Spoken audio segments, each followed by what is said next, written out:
मेरो घर चाहिँ सिन्धुपाल्चोक जुगुल गाविस 2।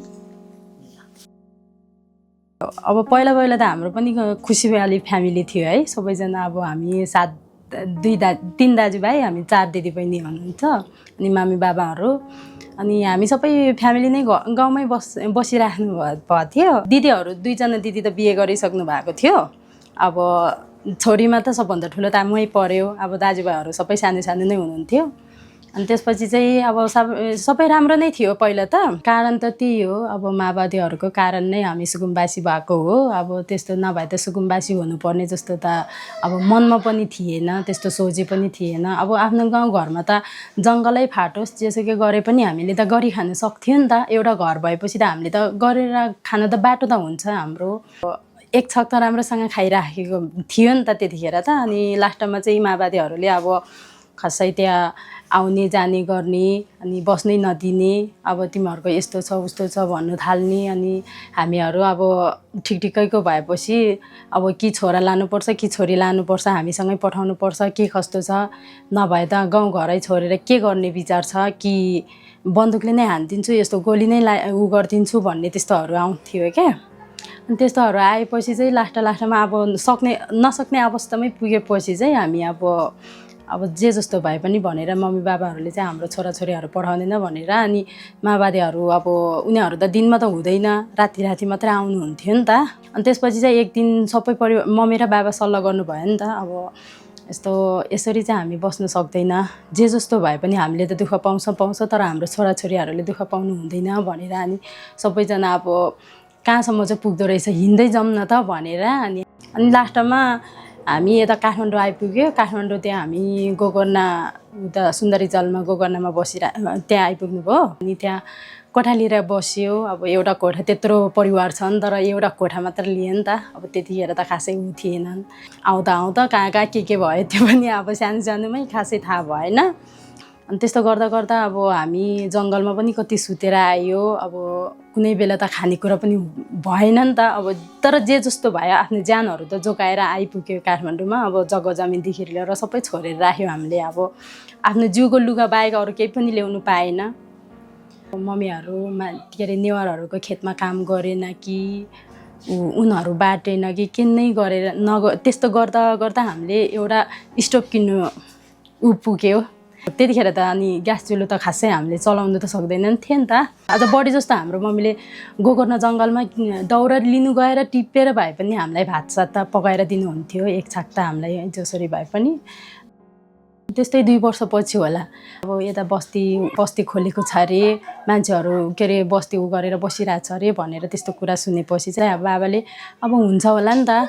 अब यसरी मान्छेको कोठामा बसेर त हामी यत्रो छोराछोरी त गर्नु सकिँदैन।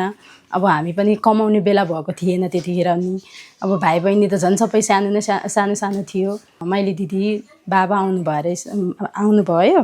अनि त्यसपछि चाहिँ हामीले पनि एउटा टाहारा बनायो भनौँ न। अब त्यही मान्छेहरूले यताउता गरेर ल्याएको भर्खरी खोइ के त्यस्तोहरू थियो। त्यतिखेर पालको जमाना पनि थिएन। 2-3वटा बाँसको भए पनि छाप्रा एउटा बनायो। त्यस्तै भन्दा पनि 16-17 वर्ष नै बसेर फेरि अब बाबाले चाहिँ होइन छोराछोरीहरू पनि यस्तो भयो, आफ्नो पुर्खौली भने आफ्नो पुर्खौली हो, पुर्खौलीमै जानुपर्छ हामी भनेर। घर चाहिँ हामीले भुइँचालोको घर भनेर त्यतिखेर सरकारले पनि भुइँचालोको घर गएपछि चाहिँ सबैले दिनुभएको थियो नि त अलिअलि पैसा घरको उसको लागि। अनि त्यसको चाहिँ घर बनाएको हामीले। अनि पोहोरको त्यही सुरुको लकडाउनको साउनमा त्यो बाहिर गएर चाहिँ हाम्रो घर जग्गा सबै भगायो नि त। अनि बगाएपछि चाहिँ अहिले चाहिँ घर पनि छैन। खासमा त्यो पाइरोले गरेपछि चाहिँ हामी त्यहाँ सेलाङमा बासखर्क भन्नेमा अब एउटा टाढा त दियो। अब त्यहाँ पनि अब मान्छेले एउटा टाढा त दिए पनि टाढाले के गर्नु, त्यहाँ न जग्गा जमिन छ न गरी खानु बाटो नै छैन नि त, जे जस्तो भए पनि। अनि त्यही भएर चाहिँ अनि मामा बाबाहरूले पनि त्यहाँ बासखर्कमा बस्ने भन्दा त बरु यतै बसौँ भनेर, त्यही भएर मम्मी बाबाहरूले पनि हुन्छ नि त भनेर यतै आउनु भएको। त्यही अब सुकुम्बासीमै बस्नु परेको छ, सुकुम्बासी नै बनेर जिन्दगी कटाउनु पर्ने भइरहेछ।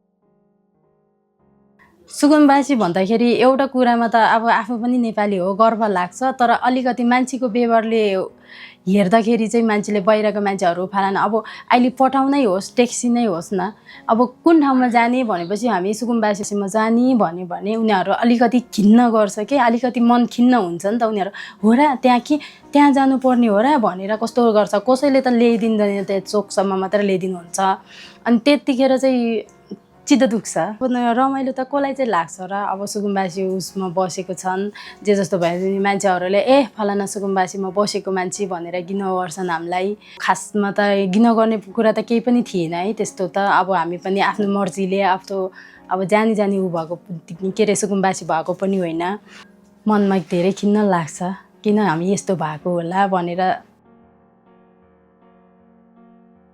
अब जिम्मा त अब लिने भने त अब माओवादीहरूले त जिम्मा त लिँदैन होला खासमा अब सरकारले नै आफ्नो टाउको लुकाउनुको लागि एउटा छाड्टे भए पनि हामीलाई त त्यतिमै खुसी हो अब सरकारले नै घरै बनाएर दिनुपर्छ भनेको त छैन यहाँ जति छ त्यतिमै हामीलाई यतिमै खुसी हो अब पूर्जा दियो भने चाहिँ हामीलाई यतिमै खुसी हो अब योभन्दा बढी हामी मागेर पनि पाउने कुरा पनि होइन सरकारले पनि यति चाहिँ हाम्रो कुरा पनि हाम्रो भावना पनि बुझिदिनु होला हरेक कुराहरूमा धेरै टर्चर चाहिँ भइराखेको छ अब कतै अन्तै चोरेर आए भए पनि तर यही बस्तीमै खोज्न आउँछन् अब यही बस्तीमा बस्छ यो चोरहरू भनेर अब चोर भनेको चिज त कहाँ बस्छ के बस्छ हामीलाई त थाहा हुँदैन है एउटा कुरामा कतै झगडा परे पनि फलाना ठाउँ सुकुम्बासीको मान्छेहरूको आएर झगडा गर्यो कि भनेर त्यस्तो कुराहरू आउनुहुन्छ अनि अब अन्तै झगडा गरे पनि अब यो बस्तीकै मान्छेहरू होला यस्तो देख्यो रे सुन्यो रे भनेर मान्छेहरू चाहिँ यहीँ पुलिसहरू लिएर अब आउने अब हामीलाई चाहिँ यहाँ बस्तीमा बस्दाखेरि हामीलाई पनि अब बर्खा लाग्यो कि हामीलाई डर हुन्छ है अब खोला पारी आउँछन् अब बच्चाहरूलाई कसरी जोगाउँ के गरौँ भनेर हामी जुलुसमा पनि धेरैचोटि गयो अब गएर पनि कहिले त आफ्नै ज्यान पो जान्छ कि भनेर कतिचोटि डर पनि बोकेको पनि छ अब अझै पनि मान्छेहरूले भन्छ नि अब सुजना कहिले त भन्छ सुजना आइसक्यो दोजर आउँछ अरे भनेर डर देखाउँछ अब कहिलेकाहीँ त हो कि जस्तो पनि लाग्छ अनि योभन्दा अस्ति 1 वर्ष अगाडि हामी दोजर राति उता के अरे प्लानिङतिर दोजर आउँदाखेरि पनि हामी सबैजना गएको थियो अब त्यतिखेर पनि डराएर फेरि फर्केर आयो हामी पनि कहिले उठाउन आउने रे अब त्यस्तो डरहरू चाहिँ नदेखाउनु पूर्जा दिने नदिने त्यो त सरकारको हातमा छ तर हाम्रो अब हामी बस्नुन्जेल चाहिँ हामीलाई चाहिँ अब उठाउँछ रे यस्तो हुन्छ रे भनेर त्यस्तो डरहरू चाहिँ नआओस् सरकारले पनि हाम्रो यति माग चाहिँ पुरो गरिदियोस् अब हामीले जति गिन्न सुहायो अब हामीले जति मान्छेले जे भने पनि बच्चाहरूलाई चाहिँ हामीले जतिको दुःख चाहिँ नपाओस् पढाइमा अब हरेक कुराहरूमा बच्चाहरूलाई त टर्चर हुन्छ नि त अब त्यस्तो नहोस् अरूको घरमा काम गरेर भए पनि जसरी भए पनि हामीले अहिले पढाउँदैछु आफ्नो बच्चाहरूलाई भविष्य देखाउँदैछु तिनीहरूको भविष्यमा चाहिँ हामीले जस्तो टर्चर देख्नु नपरोस् अब शान्तिले बस्नु पाओस् यो त मेरै आफ्नै घर हो भनेर छाती ठोकेर अरूलाई पनि मेरै घर हो भनेर बस्नु पाओस् हाम्रो बच्चाहरूले पनि आफ्नो शिर ठडो पारेर हिँड्नु चाहिँ सकोस् हामीलाई अनि हाम्रो बच्चालाई कहिले पनि हेला नहोस्